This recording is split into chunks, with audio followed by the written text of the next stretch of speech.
and welcome to today's Just Chopsing Podcast. And today with David and myself, we have Malissa Whitehouse, and that's Melissa with an A. Are you any relation to Paul Whitehouse? Oh, I wish I was. Can I say he's my uncle? Yeah, why not? You can say whatever you want, I don't care. Oh, I think he's fantastic. Yeah, let's just say that Paul's my uncle. Yeah, that's fine. Yeah.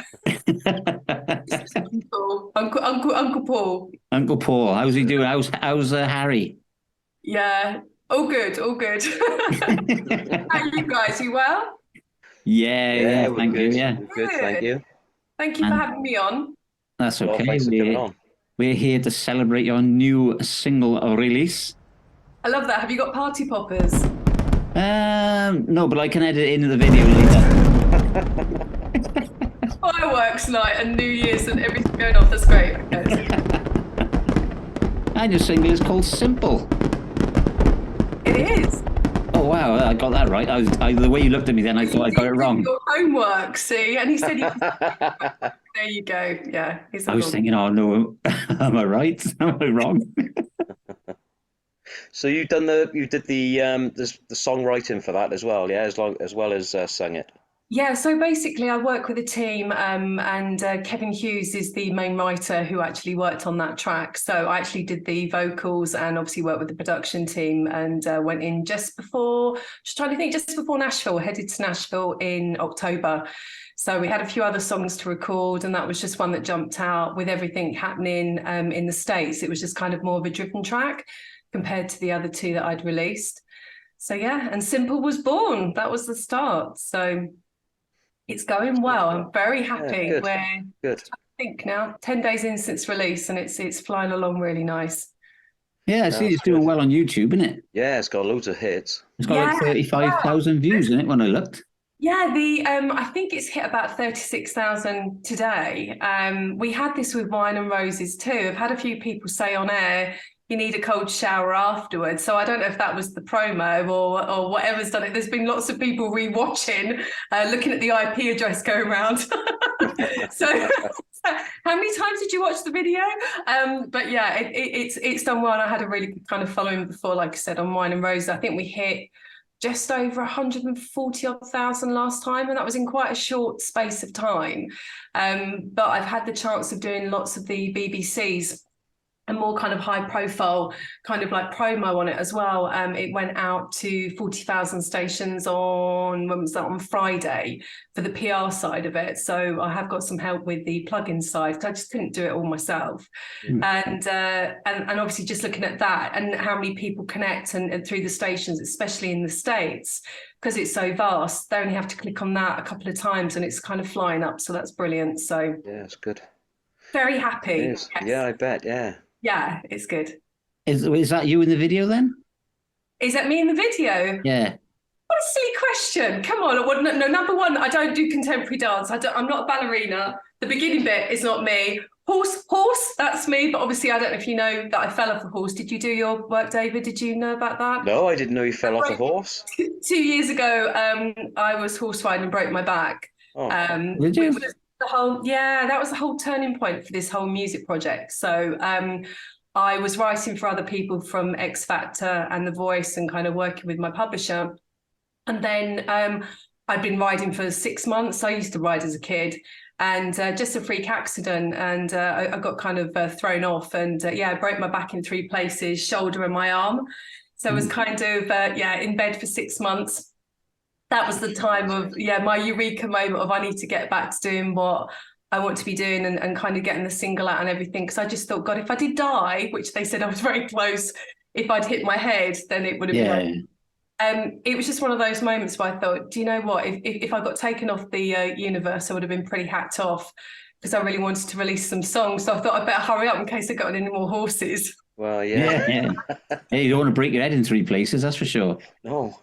Yeah, if I fell on my head, it might have knocked a bit of sense in. But but in all honesty, I just thought, right, that was it. And I literally could not do anything. I couldn't kind of like feed myself, dress myself, anything. And I'm the worst person. I'm a complete control freak. So to be in that situation for that amount of time, it was a real big wake up call for me and a time to reflect on my work, my writing, everything. And I thought I just want to really turn a corner with where I'm going with my works and do something for me. And then everything started to blossom. I found a demo idea that I'd done a while back with a good friend who's an artist. We done a Minnie Rippleton Loving You cover version, which charted in Mike Reed's Heritage chart at Christmas. We hit number 6 in the top 10. And from that point, everyone was like, we'd like to play your music. We'd like to support this. You know, can you do this? Can you do that? And I was like, yeah, sure, fine. And it just grew and grew and grew. So this has happened really quickly. It's been, just trying to think now, just over 14 months, 15 months, and 3 singles. So it's been, well, 4 singles, including the Heritage chart one, but obviously 3 solos. Yeah. That's good. Yeah. How long were you out of action for then? 6 months. Yeah. Were you like totally laid up? Yeah, I was, as my husband said, my mouth still worked. Just as well, otherwise you couldn't sing any songs. A little bell, get this, get that. Yeah, but oh God, it was just horrific. It was just like every morning opening my eyes and just thinking, oh my God, I can't move. So yeah, it was a really, really rough time. So were you in a body cast or? No, it was transverse break. So they literally can't do anything for them, but you just have to heal. But I was black, green, blue, orange, purple, every colour of the rainbow. And the worst thing was I had this humerus break, which obviously everybody gets kind of breaks in their arms, but they'd sent me home from the hospital and didn't realise my shoulder was actually broken. I mean, it literally was ripped in half. And I went for nearly 20 odd physios and was kind of going screaming. And they were like, why are you screaming? You know, you're a bad patient. I'm like, this is painful. And then I got re-scanned again. And then they were like, oh, we've got a bit of a problem. You need emergency surgery. It's in 2 pieces. So this part of my shoulder here was at the back. So yeah, it was it was a tough time. So yeah. And you've got back on a horse since? No, I went to see Ted recently, who came charging across the field. Yeah, he knows it's me, little so-and-so. But yeah, just a few carrots and that's it at the moment. Yeah. But I would love to go back, but I was, well, the worst thing was when I actually fell, the other horses that were kind of with me actually charged as well, because they will follow. So I was really lucky that I didn't get trampled at the same time. It just was all in slow motion. It all happened so quickly. But it was like it was in slow motion. So the gas and air was good, though. That was the only fun part of the whole incident. But a horse won't intentionally trample on you, will it? Well, no. But I think the problem was because the other one was spooked. They were kind of going. Yeah, if they're running, if they don't see you, maybe. And so just don't fall off a wild animal. That's all I can advise anyone tuned into the show. And don't break your humerus because it's not funny. No. It's not. Well, I didn't find it very funny. I swore a lot. I swore at everybody. Yeah. Surprise, Mike. Yeah, it was. Especially if you go, because my father broke his shoulder as well, and I know that was really, really painful, and the physio's taken a long time, and the recovery's taken a long time as well. In fairness, and I couldn't do YMCA dancing or anything, and it was funny because they said to me I'd only get 70% use back in my arm. I started to go to a personal trainer who's kind of giving it, and I've got 100% more or less back into it now. So I'm back on the dance floor. Yeah, I couldn't believe that. It's just silly things that you just don't realise that you need. Of course you need your arm and stuff, but like to eat and do just the basics of things, or write something or point and say, get me that. Yeah. It was tough going. So I would not want to be in that situation again. Yeah. Well, you're lucky you recovered, otherwise you would end up like my mate and become a disabled golfer. Oh my gosh, that's I could have put you in touch with him. We're a bad man. We're not going to heaven for saying that. He's really good, actually. Is he? I think he plays better now than he did before he had his accident, because he fell off. That's the worst thing, he fell off. He had a motorcycle accident. He's right up there in the world rankings now as well, isn't he? Yeah, he's doing really well. In the world. He's That's brilliant. the worst thing. You know, my dancing wasn't great in the first place, but since I broke my back, everyone's like, you're a really good dancer. I'm like, are you funny? It's like the wheelchair's outside. Oh dear, nightmare. So don't be getting on any horses, boys. Stay away from them. Horses don't like me anyway. They always bite me. Okay, fine. I don't trust them. They're too big for me. I'm scared of them. I gotta be honest. I've always have been, It's because fine. they always look at you like shifty as well, and I never know what they're thinking. Brilliant. Well, my daughter started having horse riding lessons, and then we were there one day, and I think it stood on her foot. Oh I was God. like, oh, come on. And then she got on the horse, and then it tried to bite her when she was on the horse. So, of Oh course, my me being God. protective, I was Yeah. like, give the horse a bit of a nudge. Oh no. And then the horse tried to bite me as well. I was like, right, off. We're not doing this anymore. I don't like you. No, just get her on a push bike. They don't bite you. Yeah, no. Don't get me on push bikes. I remember when we done the other video and kind of the motorbike scenes and different things. It's like, I've never been on a bike in my life. I need insurance. So yeah, I'm a bit accident prone with things like that. So yeah. No, that's it. No. Yeah. Never get insurance.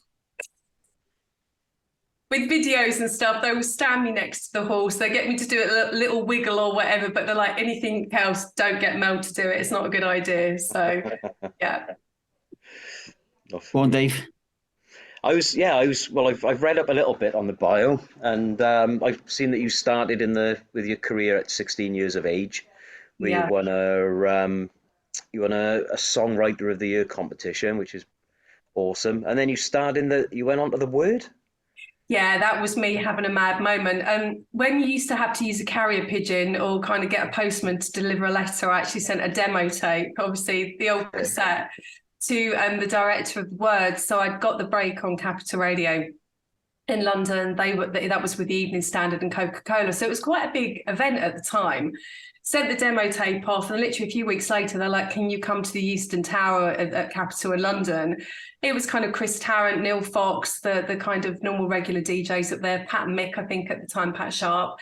And it was a bit like the X Factor process, conveyor belt of people going in and kind of sing on that kind of like a square spot thing there. And it's like, okay, fine. Didn't think really much of it. And then I got a call back about a week later. And then they said, oh, we're doing this big show at the Piazza in Covent Garden. It's going to be televised on ITV. And my mum was like, were you at school that day? And I'm like, I'm going, so it's like green spots, called in school off. And the next thing, obviously made it onto the television. And didn't really look back really from there. I got my management deal, and it kind of went forward from there. So I sent the demo tape to the director of the Word, didn't think much of that, and then got a call back about 4 weeks later, and he said, we've had LL Cool J has basically pulled out of the show. And I'm like, well, why are you telling me that? And he said, we've got a music slot, but we're going to dedicate it to new up and coming artists. Do you want to come in? And I'm like, yeah, absolutely. But what I didn't realise, what they hadn't told me, was they wanted some of the band to play live. Now, this is me and a few of my friends in someone's bedroom studio. And we've got away with murder on the demo. So we've got there, they're treating us like little celebrities, and we're clueless to what's going on. Even gave us the green room and access to kind of the bar area, unlimited drinks, which was dangerous. And we went into the main live area at Wembley, and they were like, you're going to be live in half an hour.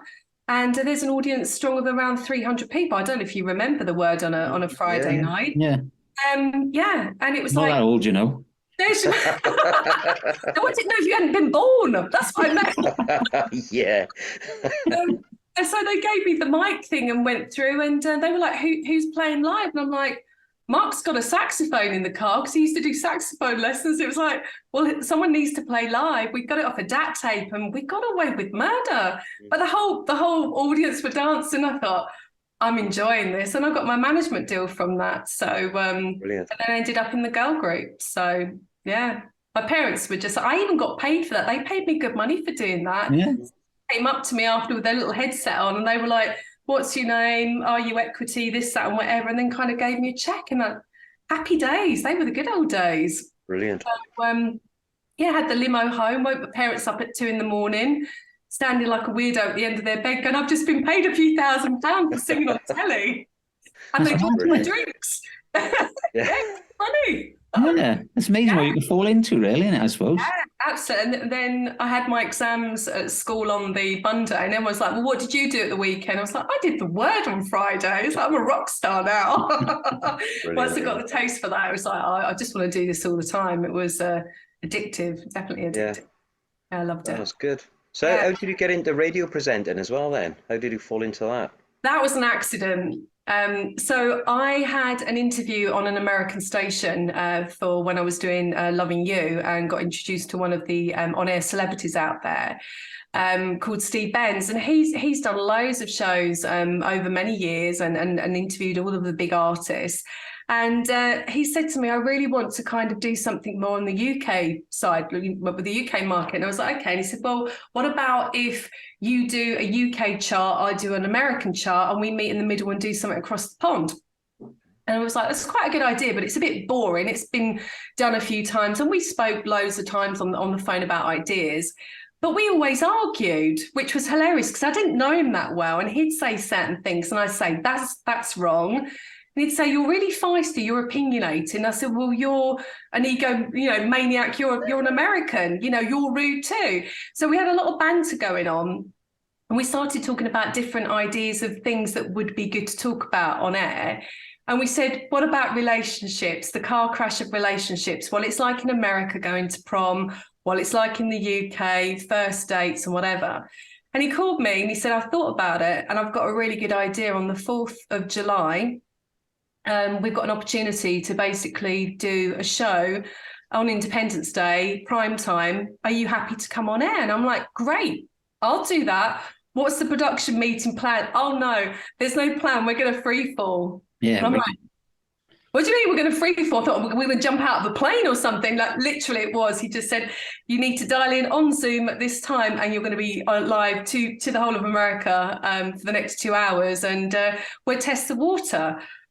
I jumped and haven't looked back. It just literally, I think we're at episode 31 or 32 now, and the listeners have gone up, and we've just syndicated just over 40 stations around the world, which is brilliant, and it's building. So I wasn't expecting that, but we argue like cat and dog. We're abusive to each other. He's like the brother you want to whack with a frying pan. We have to bleep out some ablative sometimes, and some people say, did you just say that out loud? And that's the name of the show. It's called Out Loud. Yeah. So, we say what we feel, but have to rein it back a little bit because we don't want the radio authorities to turn us off the air completely. But it's been so much fun. People were a little bit slow at first because I think the shock factor was there of, oh my God, did they just say that? Now we've got like a little, we call it the naughty train, all these other little followers now through Twitter and obviously through email, and obviously the site building up. It's started to kind of come along nicely. So even down to ideas for merchandise lines and all the bad things we've said on the show, we're like, actually, that would be really good. You could sell that on Amazon. Let's do it. T-shirts, spanking spatulas, this, that, everything. It's Oh, that's cool. Yeah, it's really fun, really good fun. So yeah. I go back a little bit because I heard you mention you were in a girl group. I was in a girl group called the Morgans. So we had a lot of success on the tours. We didn't actually get many releases out. We had a few independent releases. And it was at a time when de-reamed things can only get better, and tape that only takes a minute to just come out. So they were doing the tours. So I got an opportunity to kind of do a UK tour, and we played the Subterranean in London. We done the Cavern Club in Liverpool, which was just awesome. That was just such a cool night. And things really, really went well. We had a good live band, and we toured and supported another band called Slam, who were signed to PWL. So we kind of got into the PWL camp with things. Didn't actually sign officially with PWL. It was just the management were involved with them. And then it got to a point I met Tony Matthew from Soul to Soul. And he became a really good friend. And he said, I love all your songs and ideas. He said, but I just don't think you fit in the band of where the band's going. It was very grunge, very indie, wearing DMs, bright red hair down to my bottom, and kind of scaring my mum wearing my nightdress walking along the high street. She was just like, what are you doing? I think it was that kind of trying to be cool. Yeah. And then I went to the studios at Soul to Soul in London and worked with Tony. We got some really good demos. And then I managed to get my first publishing deal. Okay. With music. And that was just amazing. That was just so good. And that's really how the journey started, with writing with different people and different groups, TV, et cetera. So it just blossomed from there. Is that how you like fall into writing for other artists? Like you said, you write for artists on The Voice and stuff. Is that all through the publishing company, or? Yeah, well, that was through management and that approached the publishing company, and then obviously I had songs in my catalogue, so I've got a big catalogue of songs. So they may turn around and say, my first opportunity was with working title for Bridget Jones. So I'm only kind of 21 at the time, I think, when it all kind of came out. And they were just kind of, we're looking for a new artist to feature on the film, etc. It didn't actually work out that way because they ended up going with Gabrielle. I think it was Robbie Williams and somebody else. They ended up kind of keeping it safe for the collaboration CD that they actually done for that. So it didn't end up happening. But I had some great opportunities. The funniest thing, excuse me, was I got approached by an American manager when I first signed Peer. They said, we've got someone called Marshall who's basically just kind of launched in the States, and we need like a female English vocalist to kind of do some like a top line to ad-lib around this track, which I was like, yeah, I can do that. I went in just for about 2 or 3 hours, listened to the track and thought, this rapper is so cool. He's amazing, really, really good. And then they sent the demo off and then came back to me and they said, you haven't got it this time because they've gone with an artist that's got more or less an album ready to go. So I was like, oh, okay, fine, blah, blah. Didn't think anything of it. And then lo and behold, the track came out, which wasn't the track I featured on, but was one of the demos. And it was Stan and it was Eminem. All right. And and it was Dido that got the gig. I was just like, oh. So that was a bit close, and I've still got that demo. And someone the other day said to me, "You're lying. That wasn't Eminem. You made that up." And I was like, got the CD and played it, and they were just like, "Oh my God, that's you with Eminem." And I was like, "There you go." But unfortunately, Dido got in on that one. But I didn't realise who it was. Didn't have a clue. Yeah. Clueless, young, and you just don't. With record companies or publishers, if you're working with them, same as the Voice, the person I work with from the Voice, you just do not know how things are going to, how doors are going to open, who's in that room, who hears things, and whatever. So you just got to keep your wits about you and know who you're actually talking to sometimes, because I think with the industry, you have this kind of idea that someone's going to be very like, well, this is this and this is that. And then sometimes somebody won't say anything, but walk into the room, just say hi. And then they've heard what you're creating or what you've just said and whatever. And then it's kind of discussed further down the line as a conversation. Did you know that was such and such from Sony? Or did you know? And you're like, was it? Oh, my God. Yeah. I think the worst thing was working at one of the studios in London. There was some beats coming through, and I mean some serious beats were coming through from next door, and I was just like, who is that with their music up so loud and blah blah. I was like, not happy about this. It was like, I can hear it on the mic, even though we had soundproofing. Went into the cafe at lunchtime, and a few celebrities walking in and out. It's just kind of one of those places where everyone hangs out and has food after they've been in their sessions. And the guy leaned back in the chair and went, I'm sorry, he said, if you were complaining. And I said, oh, that's okay. And I looked, I thought, oh my God, it's Pete Tong. Yeah.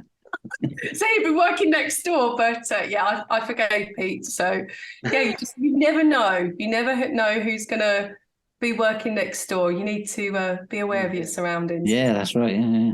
Well, I hope you forgave him for making a noise. You should have done kind of a big deal, Pete. Good tune. My one wasn't number one, but I think his was. So yeah, we'd always get in trouble, wouldn't we? We would. You wouldn't be complaining like me, would you, Dave? Would you? Harry would. Yeah. Oh, well, I love a good moan, I do. He is a proper moaner. Are you a real moaner? Oh, no. We'd get on like a house on fire. You probably would. Putting the world to right. Putting the world to right. Yeah, we've had a few artists come on that say that they love coming on the show because it's like therapy. Because when I start moaning, I really That's get into great. it. Where should we start? What can we moan about? Well, I've got, we've got a radio show as well. I'm actually working on another radio show as well now.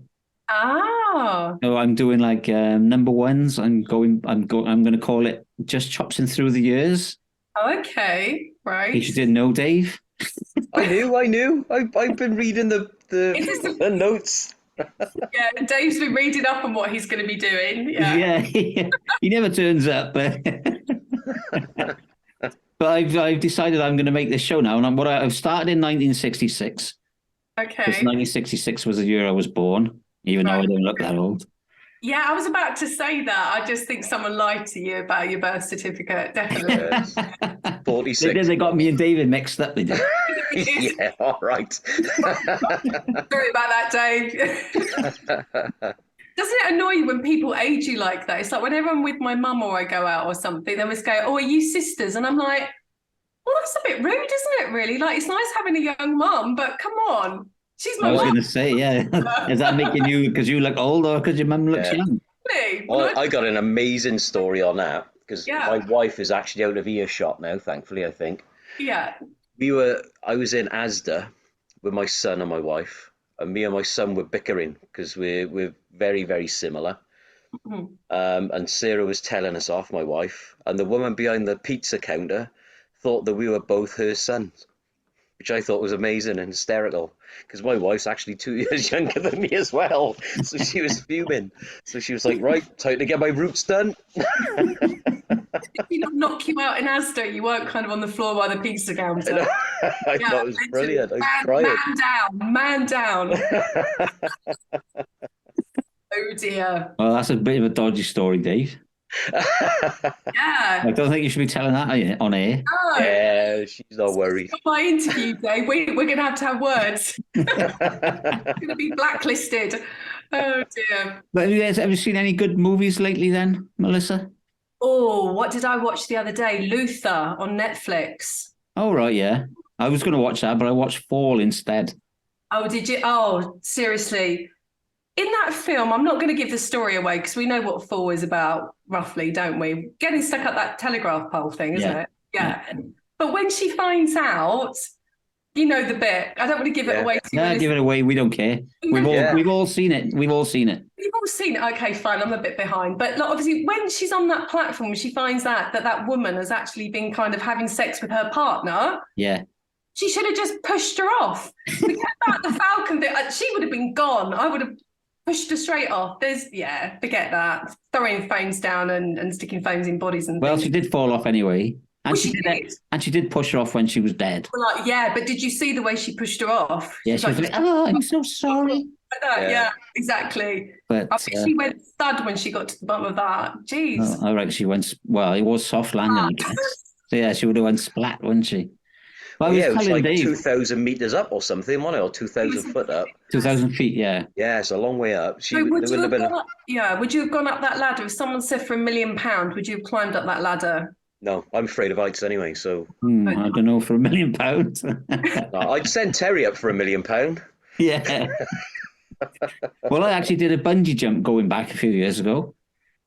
And I never really thought I was scared of heights, but I went up on this bungee jump in Cardiff Bay.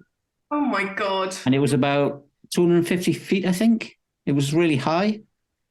And you go off this bungee jump and you actually go into the water. So you go into Cardiff Bay, right? So you have to go into a dive position on your way down. But as I got up to the top, I was like, whose fucking idea was this? Do you know what I mean? I'm sure, I know I volunteered for it, but it's like... Yeah. Oh my God. Did someone have and then I started getting really, I did it, but I got pretty scared at the top. I was like, because people are only about this big, like ants. Jeez. And I had to go into the water as well. So I went into the water, and when I came back out of the water, obviously you come out pretty quick, And I so what, you're going in and it dunks you straight into Cardiff Bay and then you bounce back up? Yeah, and then you bounce back up, yeah. You're mentally insane. Yeah, I think I had a head full of water for about a week, to be honest. Yeah. But then So I stunk as wrap well. you up by your legs, was it? By your feet? Yeah. Yeah. And then you have this like head full of water, of smelly water for about a week. So that's all you can smell for a week is like this Cardiff Bay water, you know. But anyway, Fishy water in your ears. Nice. no, so it goes up your nose really. Yeah. But I did this jump, and then after I did this jump, every time I looked at something high, I got a bit of like anxiety. Right. So I obviously got some sort of PTSD from this bungee jump, right? I'm not surprised. So so I watched that movie on the weekend on Saturday. Oh, honest, I was watching this movie. I was cringing. It was like it could have been the worst horror movie I could ever have watched, to be honest. What was that? The Fall. Fall. Oh, the Oh, Fall. what's the Oh, he's still on the same movie. I thought you'd gone on another movie then. Sorry. Why would I be It's like talking about a bungee jump? It's when they looked over the edge, isn't it? Yeah. And then you can see Just how climbing high. up it was enough for me. I'm afraid of heights, and I was like, oh, that's not for me. My legs were going funny and everything. I was like, What I didn't understand is when she decided to go and swing on the rope to go down and get onto the other landing thing, then couldn't get back up. It was just yeah. like, yeah. That's because she had to get the bag, didn't she? Oh, it was just all a bit. She was trying to be a hero, wasn't she? After she had Yeah. messed I would up. have just legged it down and gone to Greg's and got a sausage roll or something. I would have stayed up there, especially getting a suntan up there. It'd be really crispy. And she had no gloves on going up that metal. That would have been really hot. They didn't. Yeah. It was, Yeah. She needed some gloves. yeah. And I got They didn't another prepare movie for it, did story. they? They did not prepare for it. And I would have taken some champagne. I would have taken some like lobster and a few Parachute. to enjoy the That's view. exactly what I said. Why don't they take a parachute? Because they're going 2,000 feet in the air. Yeah, and then just free fall off it, then jump off and it. jump off. Exactly. That's what I would. So they needed parachute. They needed some food. They needed to pop into Asda and get some of their nice kind of extra special goodies in their rucksack. M&Ms. Few M&Ms. Yeah. Perfect. Some Greg's sausage rolls. What else do we want, boys? What else do we want to Jaffa Half cakes. the glass would have melted, so I'll leave that. Yeah, you don't want chocolate. Chocolate's no good. No. I got another movie. Mm, I haven't seen it, Right. and it's called Cocaine Bear. I've seen that advertised all over Facebook. Yeah. I haven't seen it either because it's only in the pictures at the moment, I think. Yeah, I want to watch it because there's like a bear that does a line of cocaine and then I think savages he does a bit everybody. more than a innit? line. He does like half a kilo or something. Yeah, I don't think the effect of a line on a bear would actually do very much. I think he fights him. But I spoke about this on my radio show on the weekend actually because I can't believe it, you know.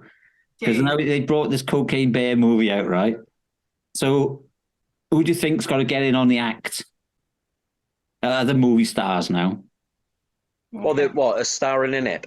No, Or- there's a cocaine bear. Yeah. Yeah. So think of other animals that like to be movie stars. Snoop Dogg. Who animals? I said. Well, he's an animal, isn't he? And he Who likes cocaine, out of the probably, animal allegedly. world do you think would want to get in on the cocaine act? Skippy the kangaroo. No, No, not Skippy the kangaroo. Scooby-Doo. no. This thing gets in all the best movies. Miami Dolphin. Close. Oh, Jaws the shark. Cocaine Shark is coming out next. Really? They do Wow. cocaine underwater. How does Well- that work? What happens is the Colombians crash their boat, I think, and they drop a few kilos over the side. Right? So the shark eats it and he turns into this. And I've seen the trailer, and the trailer's absolutely terrible, right? He turns into this. He's a hammerhead, Right. but he ingests all this cocaine, and he turns into this hammerhead with lobster arms and lobster tentacles. I don't know where he got them from. This is, Right? I just say this is the maddest interview that I've been on. I've never kind of got to this degree of talking about cocaine animals and things. So yeah, this is. I Well, will it gets never worse. forget It gets that. worse. It gets Never- worse. Oh no. Does he grow legs and come on land then as well? I don't know about that bit, but there's another animal that's got to get on the act as well. Okay. And this movie's coming out in the summer. What do you think it's going to be, Dave? And is that cocaine again? Similar. Similar. Hmm. And it's a famous animal? Quite famous. Quite famous. Prehistoric type. Oh, Well, like a T-Rex or something, a crocodile or something like that. It's an alligator. It's not like Placid on speed or something, is it? It's an alligator, and it's going to be called Attack of the Meth Gator. Oh, God. Pick this up. It's true. Is it true? I'm sitting here thinking, are they making it up? No. These are real movies coming out in light of Cocaine Bear. They're like, right, we made Cocaine Bear. Now we'll make Cocaine Shark. And then we'll make Attack of the Meth Gator. It's like... Have you produced these movies? Is this because you're talking about them? You've directed these, haven't you? He's probably got a he's starring in it. Yeah. I sold them a few kilos. Next to Casper Van Dien. Yeah, that's what it is. He's definitely got some kind of private vested interest in these films. I get it. Are the ex kind of like A-star Hollywood actors that have gone off the rails a bit? Yeah. Trying to rekindle their career as well. Yeah. Yeah, they might be. They might just be getting paid in the white stuff. A bit like David Hasselhoff when he starred in Piranha 3D, didn't he? And things like that. They all sort of like make these little cameos, don't they, to try and get back into the limelight again. I think Cocaine Bear might be like that, but I don't know about the other two. That's mad, isn't it? You know, Attack of the Meth Gator. I said to my girlfriend, well, I said on the radio actually as well. I mean, it's no good of a crocodile or an alligator, is it, taking meth, because all his teeth are going to fall out, and then all he can do is gun you to death. That'd be no good. No good for grab hold of you and death roll you. Just give you a Chinese burn. Oh dear. Yeah, crazy. So we'll look out for those films. I'm glad you've given us the lowdown. You're like Barry Norman. Yeah, I am today. Yeah, usually I come out with a mad story, but I just thought that was worth repeating. So, yeah, that's insane. So, how long are you going to keep this single push going for? We're only day 10, so normally they run a kind of around 4 to 6 weeks. So we've got a 6-week campaign. We've got a big promo going out tomorrow with iHeart in the States.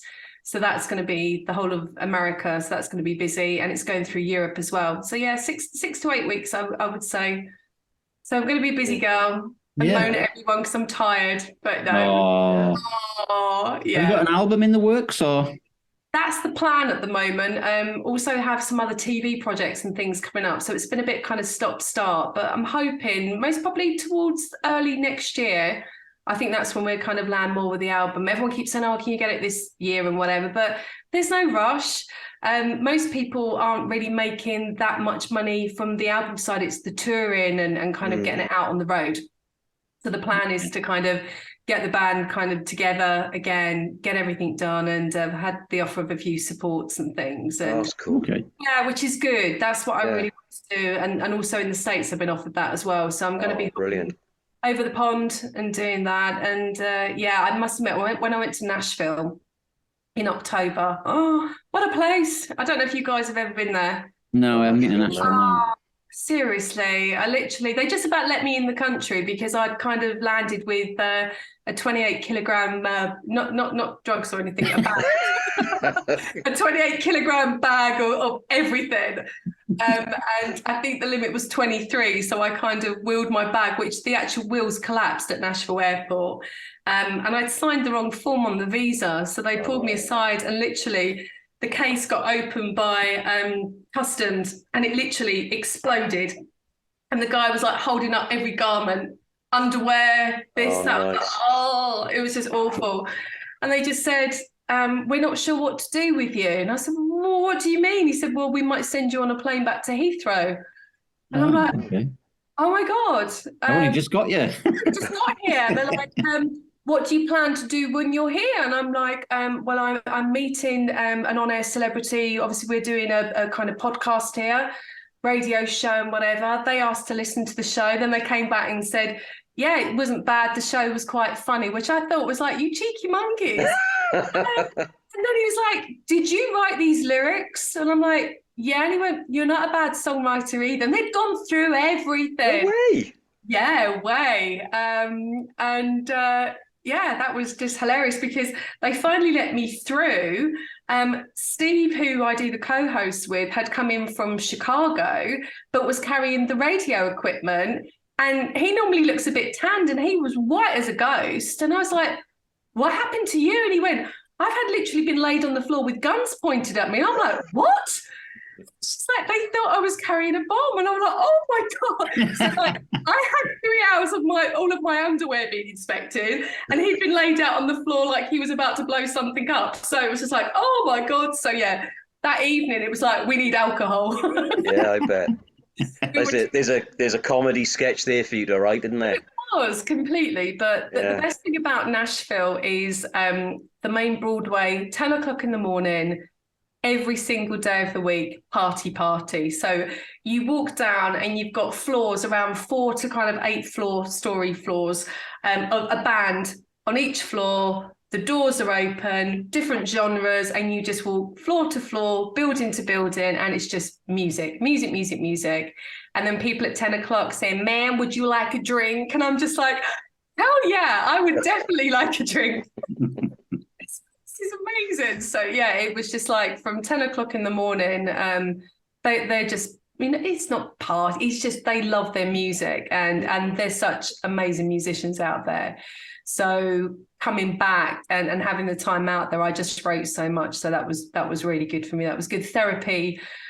From partying at 10 o'clock in the morning, but at the same time working hard and kind of getting some more material together. But the people out there and the sheer talent of musicianship out there is just unbelievable. It's a place you've got to go before you disappear off the universe. 100%. Yeah. It was. I'll have to sort it out.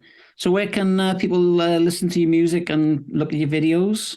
Yeah, you can go on. So it's on Twitter is all of the main kind of like platform for all of the releases. So that's Malissa with an A. So it's Malissa Whitehouse.com. So that's for the website. Then it's Twitter, Malissa White H01. And then I'm just trying to think of other platforms, Spotify and DistroKid for download. It's all on there. So yeah, easy to find. And YouTube. And YouTube, yeah, Malissa Whitehouse again, with an A, because my parents were trying to be unique in the 70s. So, yes. I was going to ask you why you spelled it with an A, actually. Malissa, yeah, Malissa. Malissa, yeah. All right, then, mate. Well, we won't keep too much more of your time. Take it away. Okay. I was enjoying your film reviews. I thought there was going to be a few more films. I've been watching You on Netflix. Oh, I've not seen that yet. I've heard that's amazing, yeah. Oh, is that the one with the... Don't tell me. I haven't watched it. Brilliant. I watched the first series, and then the second series was like a carbon copy of the first series, wasn't it? Yeah, he just studies people's routines and what they do day to day. So it's like if you went to the co-op every day and you went and bought your kind of sandwich at 11 o'clock, he'd say, he's arrived, 11 o'clock, he gets in his car, he does it, and he watches your every move. And then it starts building the story of kind of following how somebody can get obsessed with someone. It's brilliant, absolutely brilliant. Got to watch it. Yeah, I got pretty bored with the second series, to be honest. Did you? Yeah, well, it was just like the first series. Oh, no. You get the third series. There's 4 series out now, isn't there? 4 seasons. So I've got to, season 3. Oh, come on. Season 3 was good. You couldn't have got to season 3. Maybe it was season 3 that I got bored of.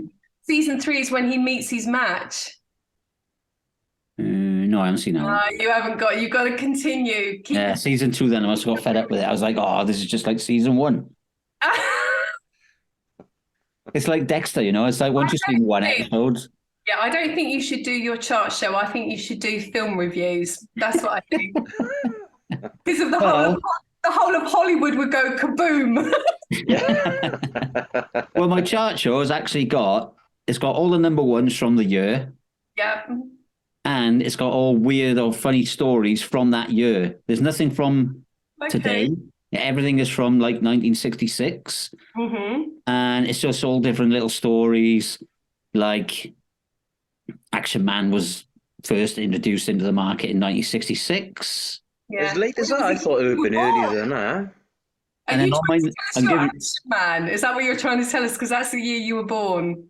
Could be, can I? You are Well, Action Man. He actually Yeah, but came. He it's actually worse, came right? over. He came over for my wedding renewal, and if you remember, the lady that was running the bar in the event kept calling you Rambo and stuck a sash around your head and everything as well, didn't she? Remember? That's right. You're like a superhero. Yeah, So you got the eagle eyes as well.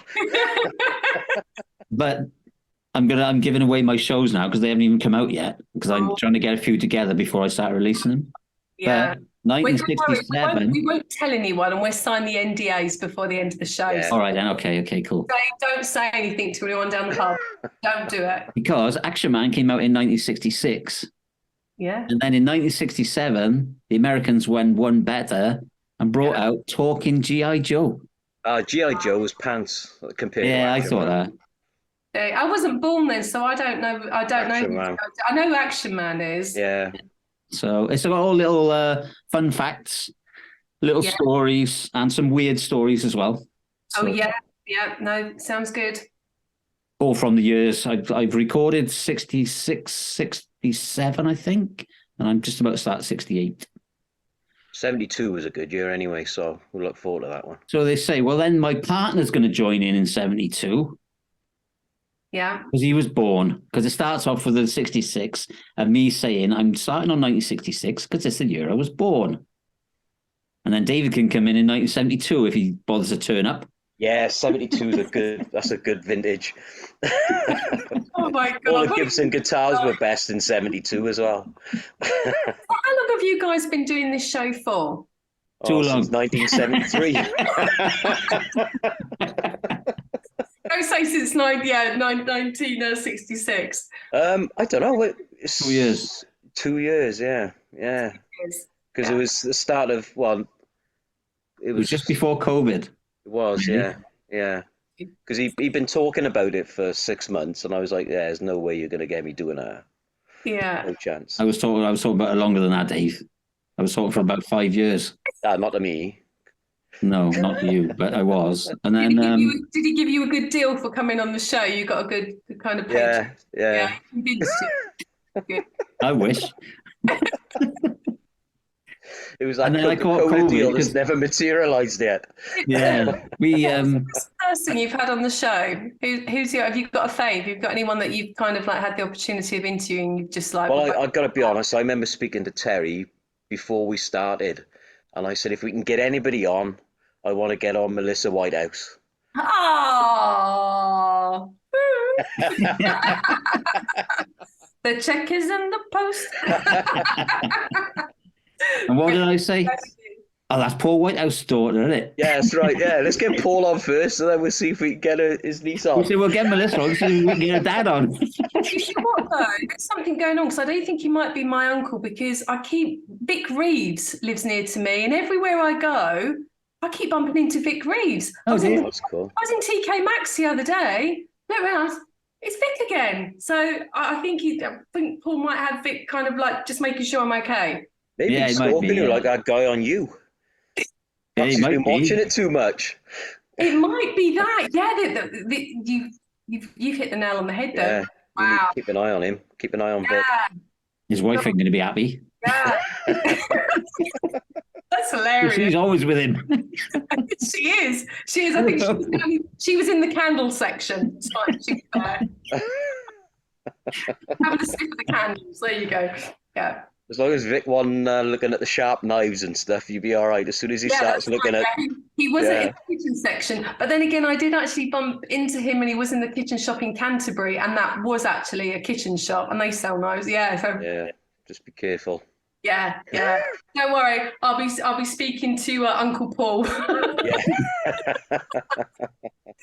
Brilliant. So thank you so much for having me on. You guys are great. Thanks for coming on. Yeah, thanks for coming on. I'll play your record. Your record. I was going to say I can play I'll play your record on the radio next week. Thank you so much. Yeah. Sunday. Friday and Sunday it'll go out. Wonderful. Thank you. And we'll so share them on our socials as well. Yeah. Excellent. And this will go out next Sunday. Super. I look forward to tuning in and sharing it with the universe, so they're educated about our kind of film Well, you'll have to come back on though. So once you've gone to the cinema and you've watched Cocaine Bear, we'll have to have a film review. I think we should do a Another film one. review section. I think a film review with different people coming on and giving their kind of feedback would be good. Yeah. Yeah, that'd be good. Yeah. I'm Good. definitely going to go to the cinema to watch Cocaine Bear now. We've got a radio production meeting going on here. It's really, really good. Yeah. I love that we're coming for an interview and we've now got a production meeting going. So yeah, let's get that. We're going to get that happening. It's great. We don't do production meetings, do we? We just get on with it. That's brilliant. I don't think we've ever had one, have we, Dave? No. I think the very first guest we had on, because I was bricking it so much, I wrote like 3-4 pages of notes and everything, and then just confused myself. So I think it doesn't work for us really, does it? No. And then because it was a Welsh boy called James Kennedy, who's a singer-songwriter. He's really talented actually, and because we're like a pair of Welsh Herberts. So and I remember reading up on James and looking into him, and I was like, this guy's a proper artist, man, I don't know. And he's like, yeah, I've been talking to him. I said, but he's a proper artist. I said, I can't talk to him. It was, yeah, we've got on with it since, haven't we? Yeah. It We're all reminds me of like Gogglebox Radio, where you guys kind of, you're at home. It's good. Gogglebox Radio. That's what it is. yeah. That's it. Yeah, I love it. Yeah, we'll do our best. We have a Brilliant. go, innit? We have a go. Yeah. It's All great. right. You should try and do a live bungee one as well, like whilst you kind of jump off and kind of see if you can do a live broadcast. That'd be good. Yeah, that'd be good. Yeah, yeah. You got Yeah. more chance of him Yeah. cocaine instead. Snorting it underwater with a shark or something. Oh my God. I think you should get people to write in where you should kind of do something dangerous whilst you're broadcasting, then we can all tune in and see if you survive. It's a good idea. Yeah. That'd be a good idea, Dave. Yeah, let's do it. Let's do it. Yeah. Oh, thanks ever so much. All right, Yeah, mate. thanks for Thank you coming for on. joining us. And Pleasure. we hope your album goes from strength to strength when it comes out, and look forward to seeing you touring somewhere as well. Yeah, absolutely. You have to come down and say hi. That would be brilliant. Yeah, we will do. Yeah, well, I will, unless you go to Holland. Yeah, Go to Holland, if you get go to some Holland, then techno. I will. Where are you? You're in Holland. Yeah, I am. Yeah. Are you? Well, Yeah. well, I never knew that. I thought you were in the UK. Gosh, how wonderful technology is. It is It is, amazing, yeah. Yeah. Yeah. So do you wear clogs? No, I don't know. I'm Welsh, mate. Are you? Okay, I'm just Yeah. checking. Okay. Yeah, you Well, can we take a are boy out of cousins. Wales, We but did you can't mention take that, a I Welsh think. out of the boy. Well, I've had lots of support actually out of Wales, and I've had the wonderful Mel Pope as well. He's been fantastic supporting through Heritage and Yeah. online with Twitter and stuff, which is great. So That's cool. wonderful. Thank you Cool. very much. All right. Hope you enjoyed Problem. yourself. And I had the best time. Good. Yeah, just need a gin and tonic and another half an hour. I'll be fine. yeah, we'll get you back on again. No worries. Yeah, lovely. Definitely. Take care. Let's do it. See you All right. soon. Thank you. Bye. Bye. See ya. Take care. Bye. Bye. Bye.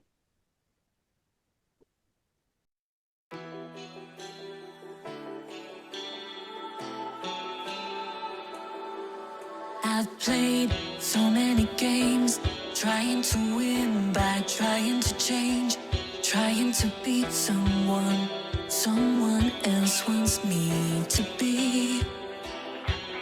I've cried, taken advice, broken some hearts so I could save mine.